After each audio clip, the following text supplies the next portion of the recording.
And now I turn to the main event for tonight, which is the open lecture to be presented by Helen Cook and Adi Paterson. The topic is most important in these days of the energy transition. Their subject, Australia's nuclear future, a new discourse for the 2040s.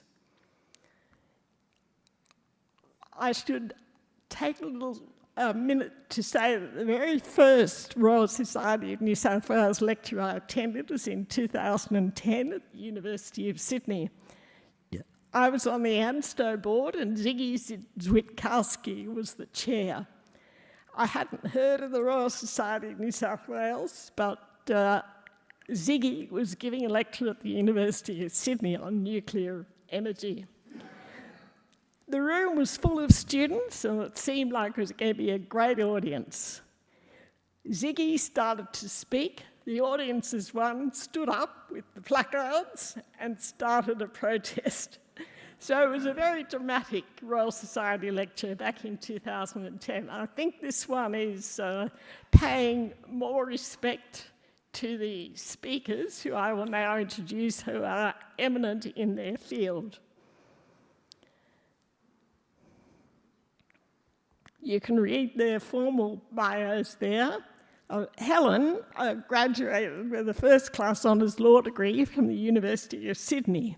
She told me that she then, soon after, replaced her books with a backpack and headed overseas, where in addition to exploring the world, she also worked at the International Criminal Court in The Hague. She was back in Australia for a short time before being headhunted to Dubai to join one of the largest law firms in the world. And it was there that she developed rare and deep expertise in the law of nuclear energy. She worked on nuclear energy projects in the Middle East and on projects around the world in a subsequent role for many years as a nuclear energy lawyer in Washington, DC. Fortunately for us, Helen has returned to Australia, where she's established her own practice with associates both here in Australia and in the US. She tells me she first met Adi when he was director of ANSTO at an international conference about 6 years ago in Vienna. I've obviously kept in contact since. Adi Paterson is a fellow of the Society and of the Academy of Technology and Engineering, a chemist and engineer. He migrated to Australia in 2008 from South Africa to take up the position of Director of the Australian Nuclear Science and Technology Organisation, or ANSTO. Under his leadership, ANSTO delivered on his clear mandate for the expansion of nuclear medicine infrastructure and capabilities throughout Australia, and the Australian Synchrotron project, which is main premises are based in Victoria. He also created a viable project to build the first Synrock nuclear waste plant globally using Australian technology and engineering talent. He also works at the nexus of public science investment and practical innovation, and has made a great impact on the health industry and the environment. On a personal level, I had the joy of working with Adi at ANSTO, and I was on the board there for 4 years. He's one of those rare people with off-the-charts IQ, EQ, and CTQ, which is something that fits him perfectly. CTQ standing for the clear thinking quotient. He remains a friend to me, to the Society, and to many in this room. Tonight, Helen will take the lion's share of the discussion before the Q&A, talking about a new discourse for the 2040s. Christina Slade, chair of our program committee, will join them on the stage to conduct the Q&A. So Helen and Adi, over to you. Thank you so much. It's wonderful to be here tonight. I'm also a single mum of a 2-year-old and a 2-month-old, and so as you might expect, I don't get out much. So it's a real treat for me to put on a suit and get out of the house and to be with you tonight. So thank you very much to the Society for the invitation, and I will also say that it's an absolute honour to be up here with Dr Adi Patterson. Adi I consider to be a friend, a colleague, a mentor and a national treasure. So I'm really honoured to be up here with you tonight, Adi. Thank you. So I don't know how this quite happened, but at this point I am 15 years into a specialisation in nuclear energy law. And I am one of very few lawyers in the world with this particular specialisation. And I do often get asked the question of how an Aussie came to have this particular specialisation, considering that in Australia we do not have nuclear energy. And the answer Susan has already probably given away, which is I did not develop this specialisation through living and working in Australia. I actually left Australia very early on in my career, and I did move to Dubai to work with what at that point was one of the largest law firms in the world. And I did a lot of energy and infrastructure projects in the Middle East, and I just got lucky, I think, one day when the then head of Freshfields Energy and Infrastructure Practice walked into my office and said, "Helen, what are you doing tomorrow?" And I said, "I don't know, Joe, what am I doing tomorrow?" And he said, "Well, I've just been called over to a meeting in Bahrain with the Deputy Prime Minister. I'd like you to come along with me." So over we flew the next day, and anyway, to cut a long story short and a very memorable day short, this ended up being the first meeting of the National Committee for Nuclear Energy in Bahrain, and they subsequently appointed the law firm that I was working with as the law firm to help them consider the prospects for nuclear energy and its deployment in Bahrain. And that is where I learned so much about nuclear energy and so much about the law, and that's really where I developed my passion for nuclear energy. I can't imagine practicing law in any other field. For me, it's a perfect combination of international law, there's a lot of national law and nuclear regulation, and then it's also about building critical infrastructure. And for me as well, it's also about making hopefully a difference and supporting an industry that actually has the potential to achieve the deep decarbonisation that I believe that we need going forward. So as Susan said, I then spent 13 years living and working overseas. 4 of them were based in the Middle East, and I then moved to Washington, DC, where I spent 9 years working and getting to know the US nuclear industry, as well as advising on all sorts of different projects and transactions all over the world in the nuclear energy sector. Then about 5 years ago, many people called me crazy at the time, but I decided to go rogue, and I set up my own law firm that I do believe is the only law firm in the world dedicated to nuclear energy. And even more, maybe crazily, I decided to relocate home to Australia, and I feel just so lucky to be able to do the work that I do the majority of the time from my desk in Sydney, Australia. The only downside is that it really is a 24/7 job for me because my clients are all on different time zones. And so I find myself on virtual meetings at all hours of the day or night, which is probably okay because I have a 2-month-old, so I'm not sleeping much anyway.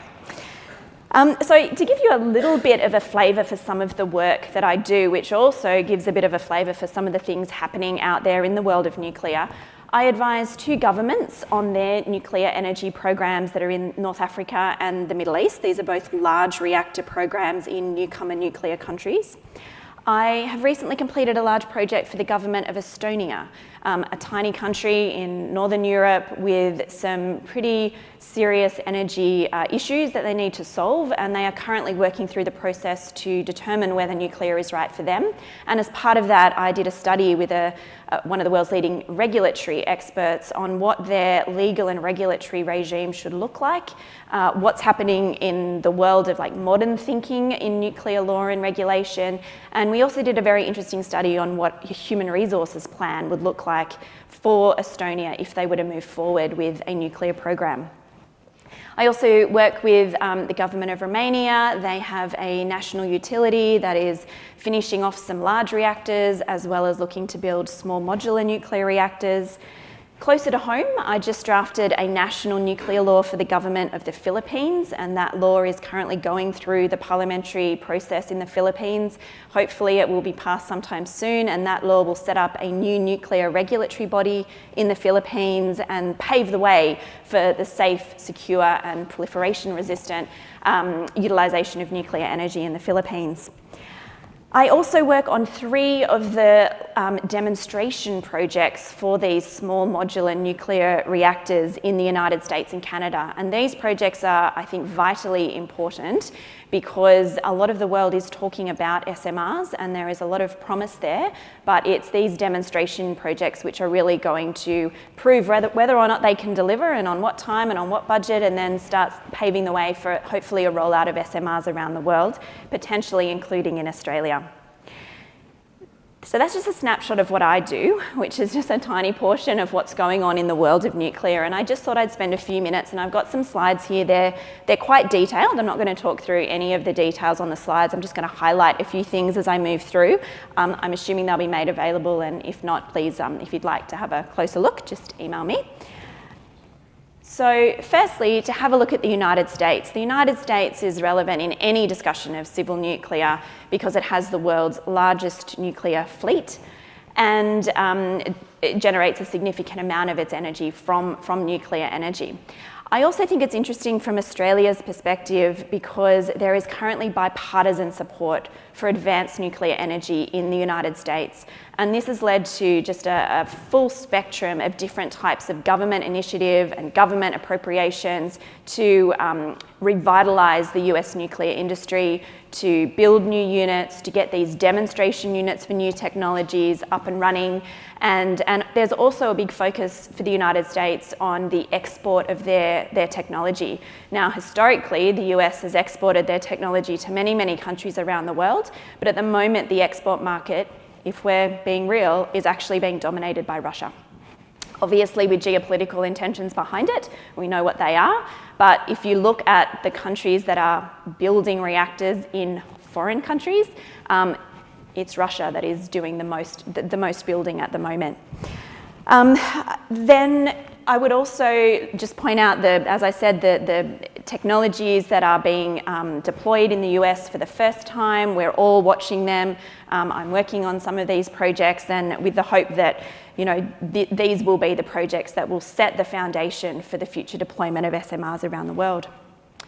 Canada is a very interesting country when it comes to nuclear, and if we zoom in on one province in particular, that's the province of Ontario, which achieved a coal really to nuclear, so phased out coal and replaced 25% of their generation, which was from coal, predominantly with nuclear. They built 22 plants in about 20 years, and they were able to achieve a significantly decarbonised grid and energy system through phasing out coal, and nuclear did the majority of the heavy lifting there. It came on with an extra 18 to 20% in that coal phase out. It's also a very interesting country because it has a very modern and sophisticated nuclear regulatory body, and a lot of the technology vendors are actually going to Canada to put their new technologies through the Canadian licensing process, with, again, the idea that using that as a launch pad for then rolling their technologies out around the world.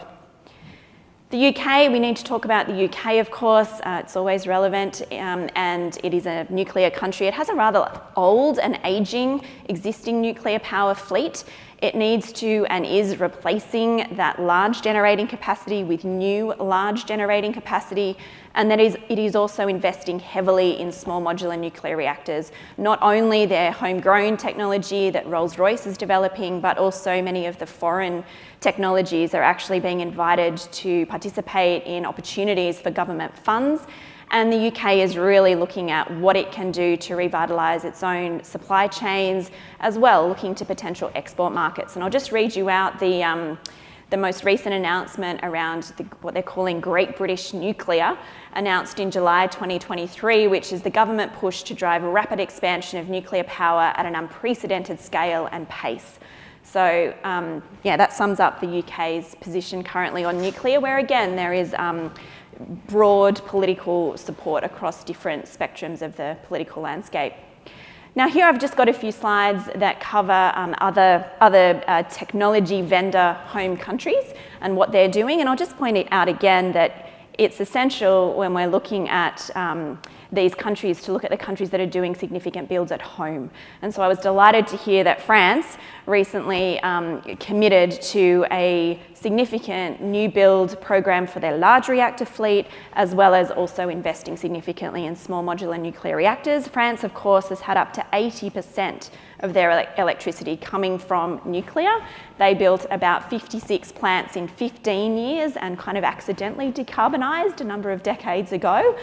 So it's great to see France sort of coming back as having its place that it should be as an ongoing leader in the nuclear sector. As I mentioned, Russia and China, these two countries are building out their fleets at home, and Russia is currently the most significant nuclear exporter in terms of the number of foreign projects that the Russian nuclear industry is building. China, interestingly, by mid this decade is going to outpace the US in terms of the number of units online and the megawatt capacity of their fleet. And it is also expected that China is going to be a major nuclear exporter going forward, and I think that's particularly relevant for our region. A quick look at the European Union. That's always an interesting place to talk nuclear, because of course we have some countries in the EU that are quite vocally, particularly post-Fukushima, anti-nuclear, Germany, Austria and Luxembourg.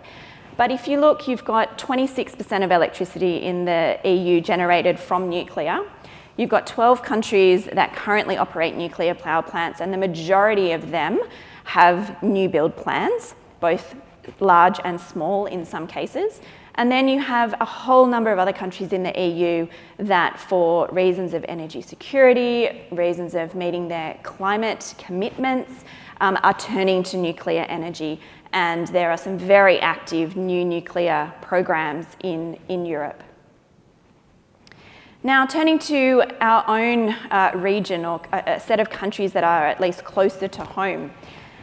And this is really the slide that I look at and sort of scratch my head a little bit when I think about it. So the countries here that are shaded in orange are countries that have worked through the first phase of a process that is known as the International Atomic Energy Agency's milestones approach to the development of a nuclear power program. Basically, the IAEA has developed a roadmap or a toolkit that countries use when they are contemplating moving ahead with a nuclear energy program. And phase one is all about doing all of the preparatory work, the pre-feasibility studies, developing a national roadmap to understand how a country would move forward with implementing a nuclear energy program. And all these countries that are highlighted in orange, Indonesia, Philippines, Vietnam, Thailand, Malaysia, Sri Lanka, they have all already completed phase one. Some of them are now in phase two, having made a national commitment to pursue a nuclear energy program, and Indonesia and the Philippines, I would note in particular, as the kind of front-runner countries there. And as I said, I'm doing some work at the moment helping to get the legislative infrastructure in place for the government of the Philippines. If you want to do a little bit more of a deep dive on this topic, I'd direct you to take a look at some maps that an NGO out of Washington, DC called Third Way has produced. They show the, I think, extensive activity in the nuclear sector all around the world, and they've done an interesting project of mapping countries by their readiness to receive advanced nuclear technologies.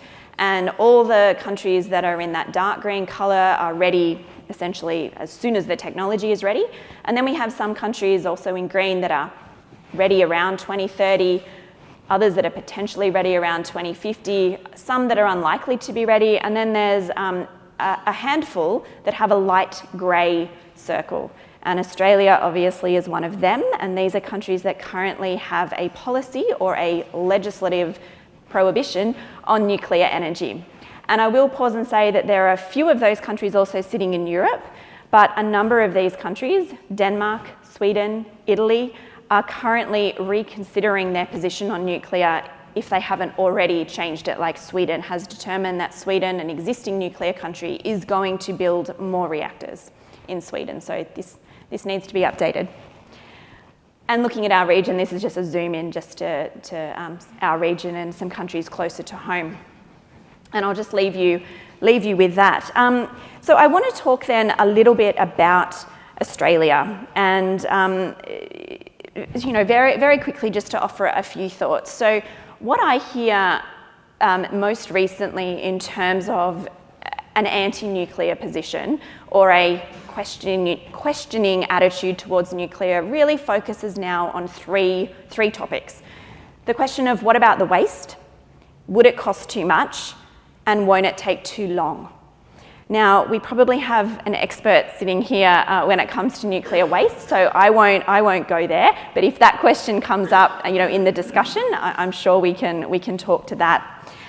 The question of won't it cost too much, that's a really difficult question to answer, because we are in a world where we have just rolled out the first of a kind builds of large reactor technologies that are next in their generation. So they're technologies we've built before, but these are the new designs of those technologies. We've also had a hiatus when it comes to building new reactors. We've just been operating them, not building new ones. So there was a large learning involved in developing anything sort of for the first time. And what we have seen around the world in these large reactor projects that have got a lot of attention recently for being over cost and over time, these are the first of a kind of the new technologies. And in large part, they are being done by a first of a kind workforce as well, because we've lost a lot of the experience that we had from when France built those 50 plus reactors in 15 years. So there's a large learning curve that the industry has been going on in the world of large reactors. And when the question comes up of, well, how much are the small ones going to cost? We haven't built them yet. So, it's a very difficult topic to discuss. But what I will say is two things. First, we don't know how much the small reactors will cost today. We can model, we can guess, we can talk to the vendors and get their best guess. But what we do know is that SMRs are specifically being designed to capture what we know about building large reactors, which is the more you build, the cheaper and quicker you can build them. That is what France did when it rolled out 56 reactors in 15 years. It built a fleet of them, all the same, and it just built them over and over and over and over again. That is what, if you talk to anyone in the United Arab Emirates that had the most ambitious nuclear energy program in the world when I was living there, a newcomer country, they had one nuclear engineer in that country when they started their program. They have built 4 reactors. The 4th one is about to come online. And if you talk to anyone from that program, they will tell you that it was an incredible learning curve to go from the first one to the second one, the third one, and then the 4th one, and how much easier it was going from 1 to even 2, let alone 3 and 4.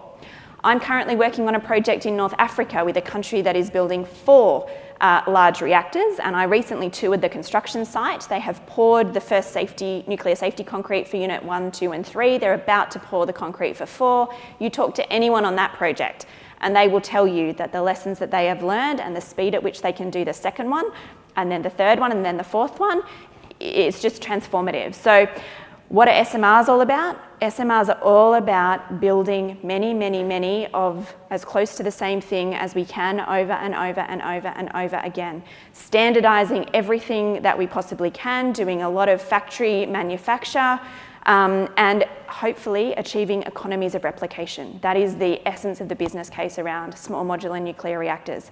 So yes, we need to do it. As I said, I'm a realist and a practical person, and I'm working on some of these demonstration projects, and we have to demonstrate them, and then we have to achieve that rollout. But I very much hope that we can do what we have done before, and that the nuclear industry can actually fulfill its promise in this sense. And finally, to just talk a little bit about the question of how long will it take, and will it take too long? You know, we've got the 2040s here as the sort of the horizon, the time horizon that we're talking about. And I often get the question of, you know, will it take that long? Does it have to take that long?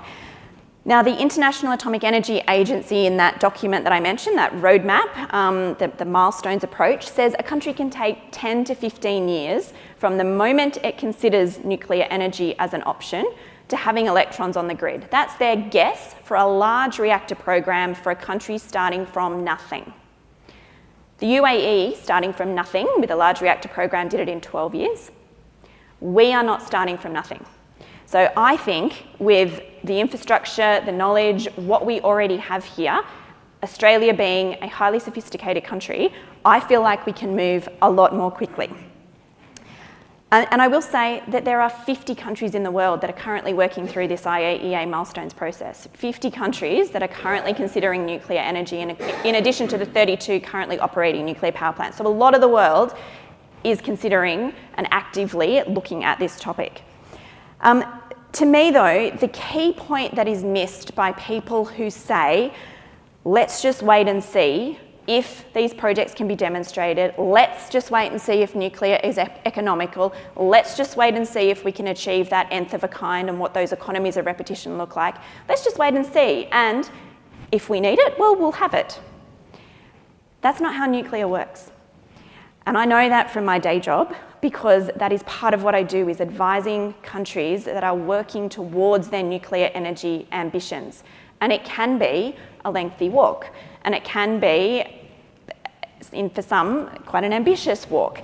A successful program, putting in place the foundations of a successful nuclear program, isn't an overnight proposition. So you can't wake up one morning and say, oh yeah, nuclear's great now, let's have it tomorrow. That's just not how it works. We do need to take the time to do the planning, to think about the legal infrastructure, the regulatory infrastructure, the institutional infrastructure, the human resource development, the siting issues, etc. Work through all these issues so that when these new technologies are available, or if we decide we want to buy existing nuclear technologies that are available today, we are ready to procure them, and we have set the foundation for a successful nuclear program. We need to start that work today if we want, in 5 to 8 to 10 years, by 2040, to have nuclear energy as an option for Australia. So that's really my key message. I want to see the prohibitions overturned, but I really want to see us start the work that is necessary to position us to have the option to have nuclear energy in the future. To me, at the moment, Australia is out of step with most other industrialised nations, and we're out of step with many, many of our regional neighbours. And I'm concerned about Australia's not only leadership in the region on issues of nuclear safety, nuclear security and non-proliferation, but as well as the missed opportunities that Australia could have, not only for our own energy security, affordability, decarbonised energy systems, but also our ability to take advantage of what's happening in our region and be maybe a hub for future deployment of nuclear in our region, which will happen and will happen on a timeline that is here and now. And with that, I will pass over to Dr. Adi Patterson. Thank you very much, and good evening, everybody. It is a privilege to be here. It's also quite daunting to follow Helen as a speaker. She is in the awesome category, and she's, I think, able to do things in the nuclear space that are remarkable. It's a tough gig to be in nuclear. I remember coming to Australia, and I think the only reason that I could do a reasonable job of ANSTO, and Susan was a great mentor to me. I thank you for that, Susan. Was because I'd been through the anti-apartheid struggle. For the first 4 years that I came into Australia, I had to sit in a little chair because I still had a criminal record from my anti-apartheid activism. And because the Australian authorities recognised the authority of that criminal record, I used to have, that little box you tick in the form. At a certain point, they voided my criminal record, so I no longer have a criminal record, so I'm really glad to be here tonight. And it's a privilege, I think, also to speak to this society, which has been such a an inspiration to me in looking for a diverse set of voices across Australia that are authentic and respectful and ongoing. It's a beautiful tradition, and to our president and to the team that supports her, it's been a privilege to help with that as well, and I thank you for that. It hasn't been easy for the Opal reactor. Many of you will be listening to Helen and thinking, yeah, but we just put up the Opal reactor. Well, we had the Hi-Fi reactor before that. And the Hi-Fi reactor was a fleet of 6 reactors. One of them was in Germany, 2 of them were in the UK, one of them was in Denmark, one of them was built in Australia, and the Hi-Fi reactor was a fleet of reactors which were to prepare countries for nuclear, nuclear power. So even the Opal reactor, you think, well, there wasn't a fleet of Opal reactors. But the vendor we chose, and one of the reasons we chose the Argentinians as the vendor, was because they had already built 7 research reactors in Argentina. And so on the back of RA7, they built a research reactor in Egypt, which was the basis of their nuclear power project.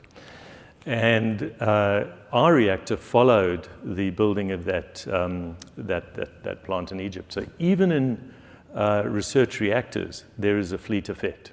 And we couldn't have built the Opal reactor. In fact, if we had chosen the Canadian design, it would have failed because they tried to build them in Canada.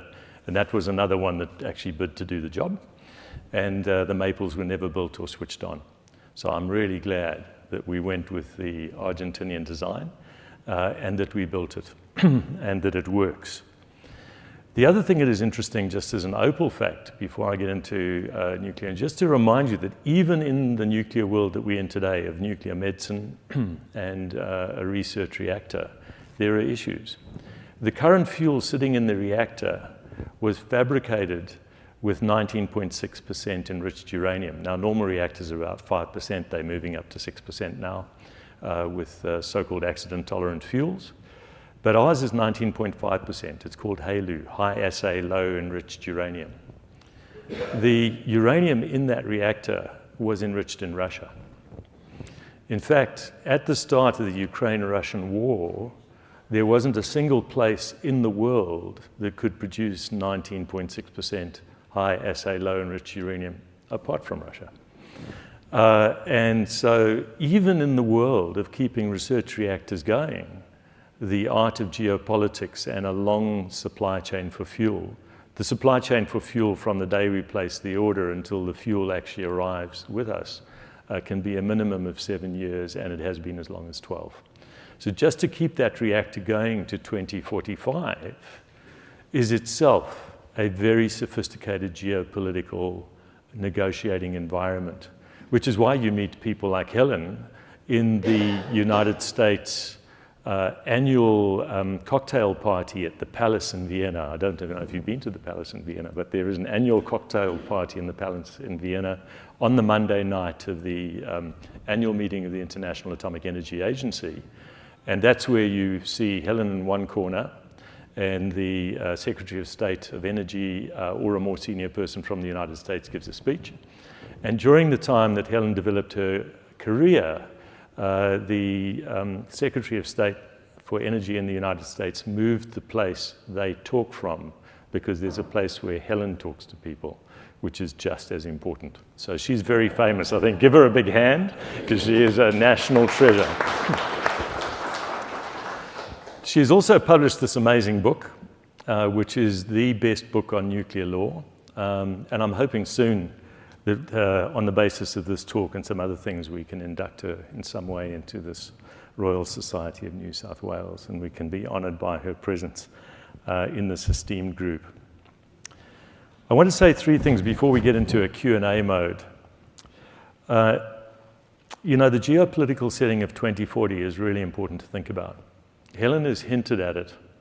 Nearly every country in our region that we now see as a supply of students to us to be educated so that they go back and think nice things about Australia will be a nuclear power country. They will want to be able to study engineering and understand how nuclear power is deployed around the region. they will want to hopefully build English-speaking reactors and not Russian-speaking reactors. The Philippines has already tried historically to build a Russian reactor and didn't build it. I have a scenario dream that keeps me awake at night, which is China and Russia building all the reactors in our region that will be built. This is not a debate. Helen's just indicated to you that it's not a debate. Will speak Chinese and Russian, and they won't be based on any of the English fleets, small, medium-sized reactors, big reactors. They will go to jurisdictions that can efficiently license and build these, and they will build them because they need the low-carbon electrons that are going to be necessary to do it. The reason that we picked 2040 for this date is that if we think that we can escape the consequences of living in a dominantly electricity and even industry-based region that is decarbonized with nuclear, we're living in a fool's paradise. And the danger is that by continuing these irrational bans, today if I tripped over a lump of uranium somewhere in New South Wales, picked it up and took it to a geology department, I will have broken the law. It is against the law to look for uranium in the great state of New South Wales. Did you know that? It is true. I've discussed this with previous premiers who were involved in putting that law in. They're quite proud of it. I think it's disturbing. I think it's a kind of intellectual suicide that you committed years ago that is committing generations of people to isolation from the mainstream energy future of our region. The other thing that I'll just say is that a lot of reactors will be late and too expensive. And the most wonderful example for me is the one in Finland. It's very like the French reactors that France wants to build now. It's a French design. The Finnish were too smart to use the French contractors, so they set up a firm to do the contracting and got into trouble. So the Finnish reactor was late by about 4 years over the total period. And it was much, much more expensive. It was about 2.5 times more expensive than it was expected to be. So Finland must be really ropeable about that. Well, actually, they're not. They had been persuaded by their Greens party before it became a pro-nuclear party to build a lot of wind turbines. Now, in Finland, it's very cold. The wind turbines don't last very long. They freeze up in the winter. Solar panels don't do well in Finland, so they didn't even try that. And they were having real trouble keeping the lights on by the time they switched on this reactor. It was late. It was over budget by a very significant margin. 3 days after they switched on that reactor, the price of electricity in Finland went negative. And they started to curtail the wind to bring it up so that people would actually pay for the electrons again. The effect of having secure, predictable, always-on baseload power in your grid is a universal law based on engineering. You can be an economist and have all the spreadsheets you like. The Premier recently said that he's hoping to get to 90% intermittent renewables. I'm an engineer. I can tell you now that there's a law called saturation, and it saturates at 40%. And after 40%, you cannot use intermittent renewables plus batteries and have economic electricity. So I'll tell you now about the iron law of saturation. Says that anybody in Australia who says that you can build intermittent renewables to a saturation of 80% and back it up with batteries and gas, that is the AEMO plan, is not rooted in engineering reality. It is a fantasy, and it has already been shown not to be true by Germany. Because Germany shut down 27 reactors and started to build wind and solar. They have only just replaced the effect of shutting down those reactors with all of the renewables that they built. They have opened brown coal plants in the last 12 months because the law of saturation, which wasn't explained to them by the Fraunhofer Solar Institute, which is a bit like CSIRO in the GenCost report, by the way, just a joke. Actually, not a joke, really. Actually, real, because the person who writes the GenCost report is an economist, and the person who supports him is interested in wave power. The people who understand how grids operate, the people who understand how real grids work in the real world, will tell you you will not decarbonize the Australian grid with wind, solar, and batteries. And therefore, the proposition I want to put to you, and which we can take questions on, is a very simple proposition. If the mantra of the current government, which is it's too expensive and it takes too long, is actually not true, and I've just proved to you it's not true, because it wasn't true in Finland. So if that is actually not true, that's a very bad argument not to lift the ban. In fact, it's a terrible argument not to lift the ban, because if it is true, then why don't you lift the ban and we can find out? So we're living in a democracy, a postmodern democracy, which is tolerating really totalitarian tactics to exclude from the discourse in our society something that, as Helen has indicated, many, many nations, emerging economies, established economies, regional economies, are economically adopting these into their grids. Governments making economic reasons not to lift a totalitarian ban on a primary form of energy, which will save us from the carbon consequences that we face. And I'm not a denialist, you'll be glad to hear. I am interested in the atmosphere, and I am interested in the fact that the temperature is a bit higher because of the underwater volcano that we had. So 2 years, we're going to have high temperatures, and it'll be back on the curve of getting higher and higher all the time. It is so important. It is so important that we distinguish between our antipathy to nuclear and totalitarian bans that sterilize debate, inhibit thought. I came out to the struggle against apartheid. The thing that makes me feel most viscerally worried about New South Wales and Australia more generally is that energy apartheid is a real thing.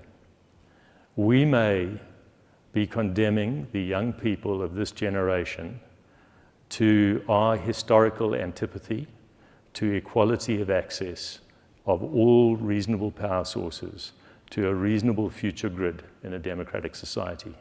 It is a totalitarian act to ban something that most rational countries, democratic and non-democratic in the world, are trying to use.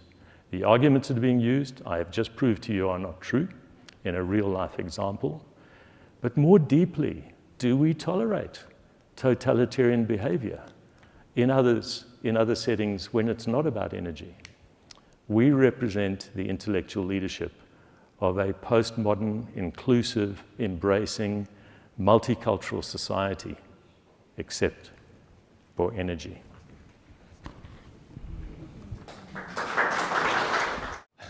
Chris Bertram, Dr. Patterson, you ask us to accept as fact that batteries plus wind plus solar cannot manage more than 40% of energy required in Australia. You have to do better than that. If this is going to be a rational discourse, you have to provide chapter and verse which actually proves it to us. At the moment, what you have said is interesting, but it's simply at the level of assertion. Yeah, I think you're absolutely right. And I think that we haven't been very good at proving that. Would it help if I am a battery expert and a wind expert as well? I am. I used to run an energy research institute in South Africa that joined to the materials institute that I was running. And my institute, the materials one, developed lithium battery technologies in the 1990s that I licensed to Japan. So I know a lot about lithium batteries. I know about the energy density of lithium batteries. I know and briefly met John Goodenough, who got the Nobel Prize because the head of our battery group in South Africa studied directly under him. I worked on the so-called Zebra battery, which was a high-temperature sodium chloride battery. I developed the ceramic materials for that.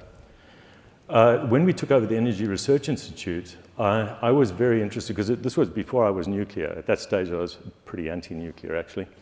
And we were looking at wind maps for the eastern part of South Africa that could be combined with pumped hydro, which is pretty much the Snowy scheme, to see if we could provide rural electricity to communities in the Transkei region.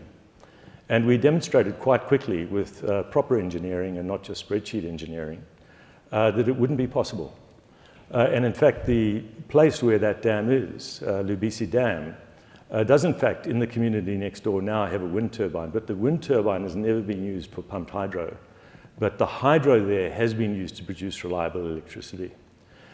So I think I've got a background enough in the systems approach to these things to say that the question I would ask is, where are the published engineering reports from AEMO, because I've searched for them and not found them.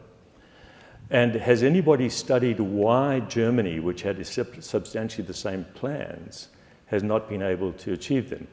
Why in 2018 did the Fraunhofer Institute for Solar Energy indicate that it had calculated the number of solar panels required for the full expansion to achieve 100%, 90% was their real number, of solar penetration? And they were wrong by what they called 50%. There's a little diagram, you can look it up on one of their reports, and it says 50%, and it's a gap. But actually, if you look at it, it's 100% because they'd only built half the solar panels that were required. And they now know, because they've integrated the grid understanding, that they cannot do it. In fact, this week we're importing electrons from France to support the current situation, which is 45%. Thank you, Christian. Thank you, Adi and Helen. I enjoyed it immensely. I'm a true believer. I won't make any comment about some of the things I was going to say, but Chris Bowen has come out with these figures, which are so specious. I'm wondering what your comments on those are. There was an article in both papers, both the AFR and the Australian Today, I think, about the cost of a modular nuclear reactor, which is miles less than what they have, or what Bowen has estimated. Yeah. I once briefly met the Energy Minister, and I think for about 3 weeks, and I can't remember exactly, he might have been the Minister for ANSTO before there was an election, but we didn't meet during that time. I think it's clear that he has a very firm view about these things. And I think that if you look at the people who advise him, you can see how you could sustain that view.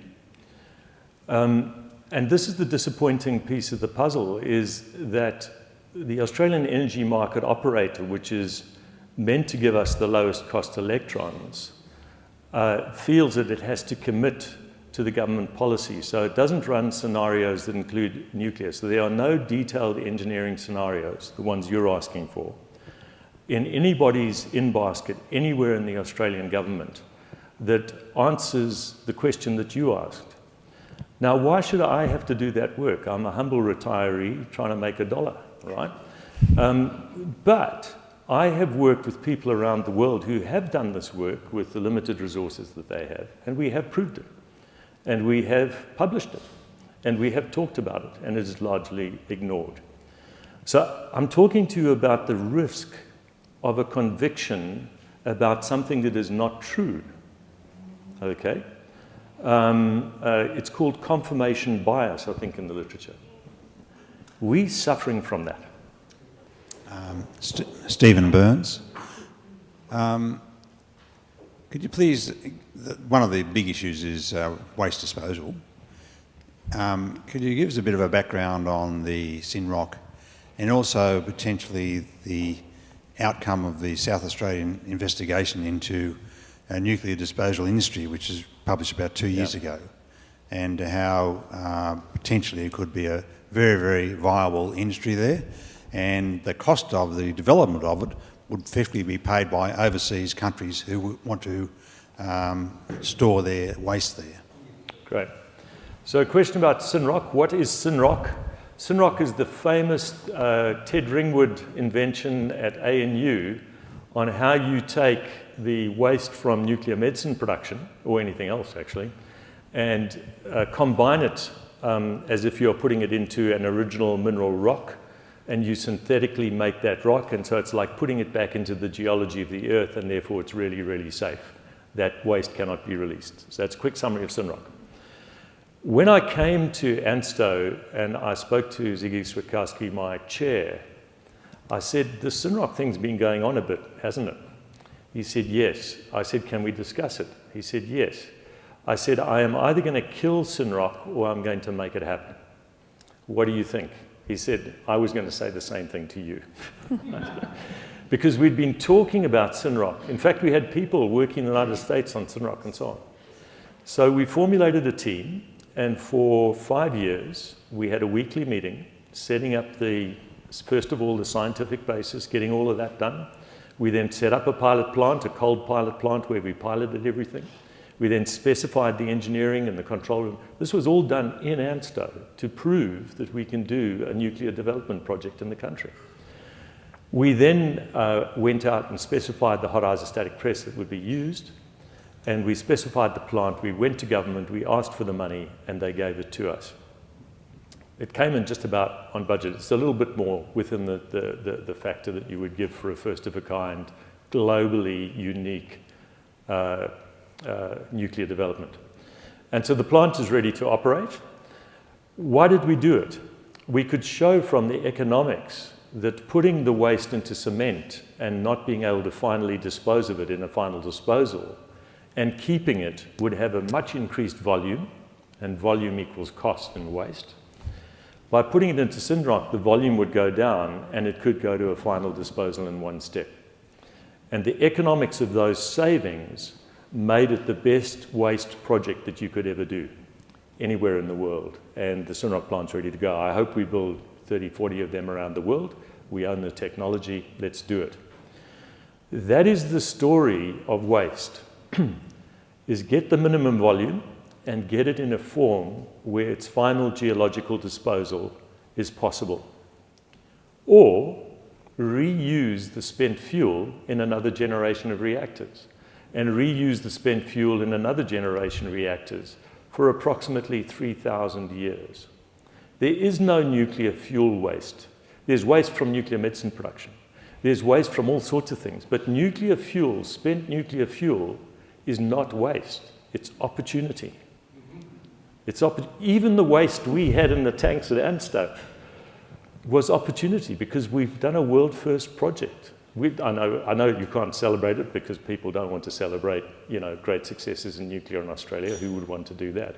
But it's a global first, and it's been done in our backyard. Can I just ask Helen if you've got a comment on that one? I was going to ask actually a question. Synrock sounds amazing. What are we doing with it? And why aren't we building it around the world when nuclear waste is a topic that has such global prominence? I think it's because the political atmosphere. Who would buy a Synrock plant from a country that doesn't do nuclear power? And so I would ask you a question back. May I ask you a question back? Helen, if we assumed that we didn't want this sort of totalitarian approach, what is the quickest way for Australia to embrace this journey? So you could go, for me personally, this is a very personal comment, I could go either way on the prohibitions and whether we need to abolish them tomorrow. That to me is kind of a sideshow to what we really need to be doing, which is starting the work that is necessary to position Australia to be able to have a successful nuclear program if we want it. End of this decade, mid-2030s, heading into the 2040s, there is a number of years' worth of work that needs to be done. And that is what I would like our country to start tomorrow, because we are always going to be 5 to 8 to 10 years away from having nuclear energy if we sit behind our prohibitions and do nothing. Now, the next question was Robert Clancy. I was going to and wanted to ask a much more interesting question than what I'm going to ask, but as just an ordinary Australian, I'm devastated to hear what I'm hearing, and it's not surprising. We're becoming in this country a country driven by ideology, which in turn is being driven by usually vested interests, and that's occurring across the board. I've personally been more involved in the COVID story, and it breaks my heart to see people dying unnecessarily. So when we come to nuclear power, it seems that you can't always blame the politicians. I mean, by and large, they've got ideology, but they've got to be advised. And you touched on the fact that advice is important. It seems to me that our politicians are being very poorly advised. And if that's the case, how can that be changed? How can we put in place an advisory program that can do what Helen has suggested? That we can, you couldn't at the moment even initiate the types of thinking and planning that Helen's talking about, because it's a total no-no. So how do we... Do you want to go first? Where is it And then I'll follow. How do we go about it? I don't necessarily have the answer, but I have just I would echo the frustration of when I returned to Australia, I always knew we had prohibitions, but what surprised me was that I felt that in every conversation I had, and I talk about nuclear all the time, I can't help it, I love it, it's my personal and professional life, I talk about it all the time, so whether it's a dinner party or the coffee with a friend. And I'm surprised by... I've got some, yeah. I'm surprised by the response that I receive 90% of the time, which is, that's very interesting, tell me more. Oh, I didn't know that. Oh, we have nuclear... well, why do we have that? I think Australians are pragmatic people. I think we have open minds. I think when presented with some basic facts, we can make rational, reasonable decisions. And I think most people would say, let's consider it. Are we not even considering it? Can't we have it as an option if we want it? Every other country, well, not every other, but many other countries in the world are working towards having it as an option. Why can't we? So in my naivety, returning to Australia, I thought I might be able to go and have a chat and share my experience from overseas with what I am doing with other countries, my experience living and working in the United States, what the US industry is doing, with our leaders down in Canberra. Couldn't get a meeting with most of them. I'll say no more. I'll say just a couple of things about it. The country of Finland has been a study for me, South Korea and Finland, when I was in South Africa and looking at technology policy and the sorts of things that came out of my history. I realized that both Finland and South Korea, for different reasons, had the longest term technology policies of any countries in the world. And so I spent a lot of time trying to understand Finland, and I spent quite a lot of time in Finland. The one thing that distinguishes the Finnish parliament from any parliament in Australia is you're not allowed to take up your seat until you have a 3-week course that you have to complete on every aspect of the society that you are going to legislate for. And that includes at least a few days on how energy is produced and why you can't get to 90% saturation. And so nobody will sit in the Finnish parliament and make the sorts of statements that Minister Bowen, for example, makes so confidently, because they have to connect it back to reality. And that is why the Green Party in Finland is pro-nuclear, because the people who sit in the parliament who are green have to go through that education. And if you don't take education seriously in Finland, you die in the cold in the winter. But Bowen relies on the CSIRO. Surely they are great scientists and great advisors. Every meeting that I had, and Kim Carr set up the first one, I have an enormous respect for Kim Carr. I learned so much from him. So I want to be absolutely tri-partisan. Try any politician, I'll be partisan. Okay. I basically, what I learned from Kim Carr is the power of discourse in a small room. And he brought the CSIRO people at the time to sit in a room with the ANSTO people. What was fascinating is the energy people in CSIRO, the photovoltaic people and the GenCos people and the others, had never met each other. The first time they met was when they sat at ANSTO to meet with ANSTO on nuclear power. They don't regularly meet together to discuss anything. So the whole GenCost report is an economist and a wave expert, okay, and a spreadsheet, which they outsource to a financial company. And so I remember talking to the person at the time who headed that thing, And he had a model which he had developed, a very elegant model, the best model, by the way, that I'd seen of our grid. I won't give his name because he's working in a setting where he won't appreciate that. But he had a model in which he showed how nuclear would transform, minimize the cost of future electricity, and decarbonize it when Kim Carr was minister, which was some time ago. 2000, whatever. So 18, 17, because when he appointed me, I had to sit in his office in Melbourne, and we agreed that we both liked John le Carré and his books. And so it's really important to recognize that that modeling has been done, but the CSIRO would never allow that to be published. It's against their interest. We are in a mind control setting in our federal research agencies, and it extends, by the way, all the way into ANU. I hope that the new Vice-Chancellor, for whom I hold her in very high esteem, might change that, because I think she's an open discourse person. But to be frank, it's sterile. It's just, eventually you stop because it's just too difficult. And to realize that we have got that sort of crusty, it's like empire. It's a bit. I remember when Maggie Thatcher came to visit us at CSR in South Africa, and I'll just tell this little anecdote. Maggie Thatcher wanted to show that apartheid wasn't too bad. So she came out on a visit against everybody's advice.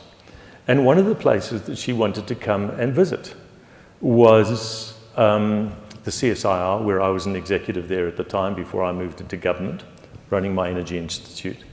And I met with her, and we had one of those whole bits of stuff in your hand lunch with her. And I remember her saying to me, what is it about South Africa that you've got this ability to deal with difficult and intractable problems? I said it's because it's basically an embattled small population of people who are trying to hold back the waves of change that you are not prepared in code to accept, because I didn't really want it to be there either. And that you can convince yourself in a reasonable sized group of people that you are right when you are wrong. And that's what apartheid was. And that's what anti-nuclear Australia is. It's got exactly the same characteristics. You can't change people's minds. No matter what intelligence, knowledge, spreadsheets, anything you want to do.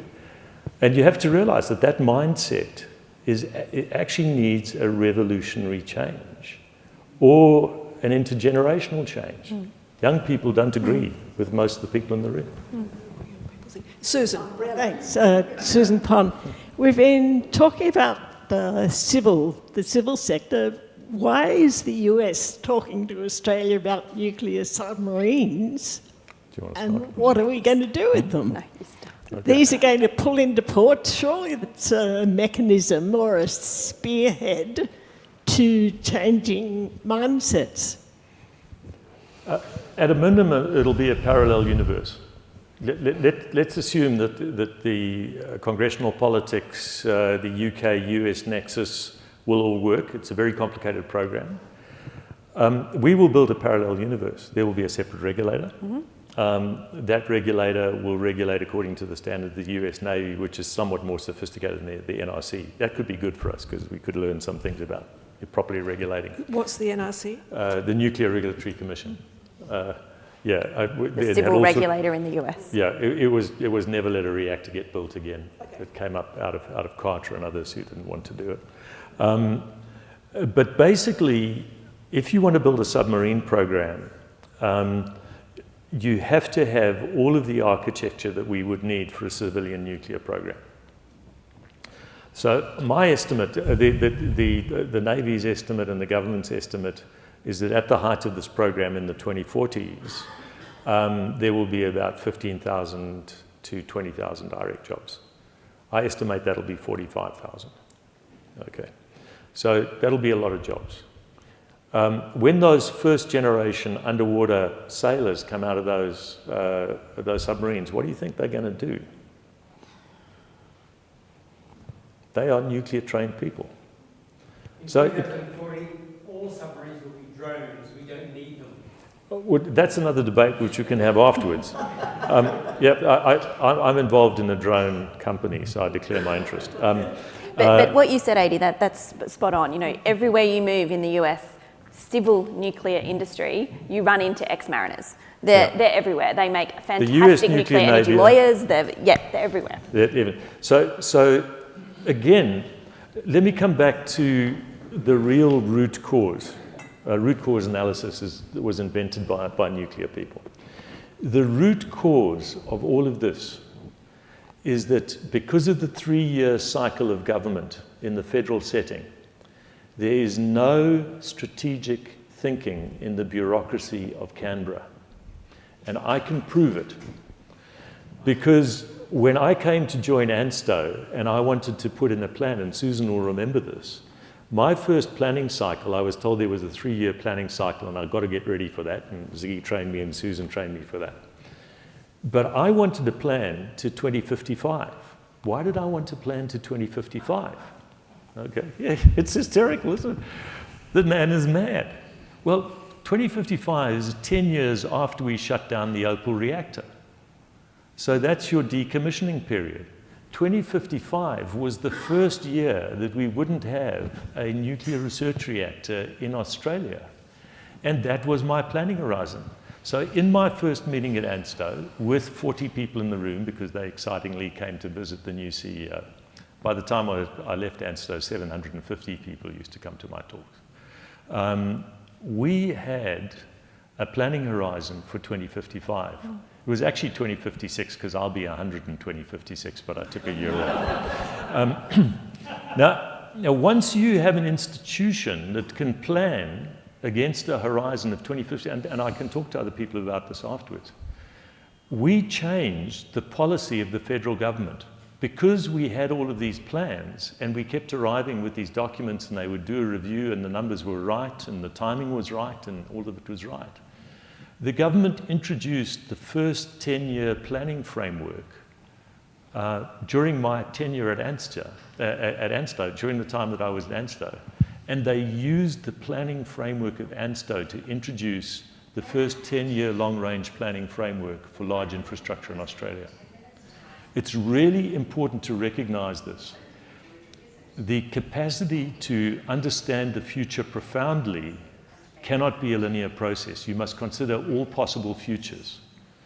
And if you don't consider a future that includes nuclear, and you don't do that as a government, you should not be in power. Now, I've just heard that we've got a very short, we've got more questions, but I am actually going to ask, in the interests of balance, yes, and of somebody who would like to put a contrary view, because we've all been very positive. I've got 2 hands up the back. Well, look, are you prepared to be contrarian on this? I can be if you want me to. No, look, I can too, but I'm really looking for someone else. Yes, okay, on the back corner. About the percentage of renewables that you can have on the grid, because your answer to the other gentleman up here was that AEMO hasn't done a report, but I just found an AEMO report from December called Engineering Roadmap to 100% Renewables. So this is written by engineers, explaining how we get to 100%. It's a bit hard to hear you. No, I heard it. It's written by engineers explaining how we get to 100% from EMO last year. And all the engineers I talked to say this. So how is it that all these engineers don't know if there's an iron law saying we can't go above 40%? And also given that we already sometimes reach 70% in New South Wales, not at night or whatever, doesn't that show that in 10 years from now we're basically going to be there? Yeah. I think it's great. I have offered to review those reports and have not been accepted as a reviewer. I think it's possible to do what I would call desktop engineering and convince yourself that you can do this. Remember, AEMO looks at the power generation side, but it really, AEMO doesn't understand a tremendous amount about what that future grid architecture looks like. All of that planning has been done. When you do the costing on that planning, let's assume that it was true. One thing that you'll find about that costing, and this is work that has been completed, and it's been done by Dr. Robert Barr, who has a detailed high-resolution model that can model all of these future grids in Australia. I remember him making a presentation to the previous Premier, Dominic Perrottet. And that model, Dr. Robert Barr's model, needs to be put into a competition with that model to see if it is based on the actual weather conditions at a sub-day basis over a period that they're talking about, because that's what Robert Barr has done. And he has demonstrated that by the time you get to 40%, it saturates. And that has been accepted internationally around the world. He's consulted about this around the world. It's been presented to a government a series of times. The only people who've never invited us to make those presentations is AEMO, but I look forward to the invitation. I think it's been an extraordinary presentation in that it's been not entirely expected. I'm really proud that we as a society can have these rather civilised areas where people disagree. I think this is terribly important. I should say that when Adi first proposed this panel about a year ago, I hadn't had any idea just how relevant it was going to be. It's become more and more and more relevant over the period. And I think that these issues around the SMRs and the new power generation landscape hadn't become terribly clear a year ago, in spite of Ukraine, in spite of the issues. So I think it's become such a topic, and I think it was on, yesterday or today, that there was a discussion with Alan Finkel saying we should have 90% renewables and 10% gas. So we're right on the money here. I think that's really important, and I'm extremely grateful to you both, particularly for understanding that broader international landscape. I do want to say one other thing. Over the last 4 months or 3 months, we've had a series of events with very controversial issues discussed online and face-to-face. Peter Boehm led a panel with Megan Davies, with Chris Putlick, people taking different views on The Voice. Catherine Ball and Maria McNamara focused on highly topical issues of convergence and new technologies, actually arguing that AI was something we shouldn't be quite as frightened of as we are. Professor Emma Johnston from the University of Sydney talked at Government House about ideas for marine stewardship, with the shocking figure that 40% of marine life in Australia has been affected by heat stress. And then in September, Professor Alan Davison actually rather radically questioned the lack of critical thought in the social sciences. First of all, I want to mention them because I was away, I was overseas, and I have to thank Lindsay and Guy Lukes and the President and all of those who managed those events. I listened to them riveted. But secondly, I think what's striking is that people are looking for solutions. I think that this society needs to have these discussions. We need to face controversial discussions, allow voices to come out as long as they're evidence-based and reasoned. So that's why I'm really delighted to say thank you to you two for coming out with what is a very different angle on the world for many of us, who I'm afraid have been controlled by our totalitarian state. I do think totalitarian's a bit hard. So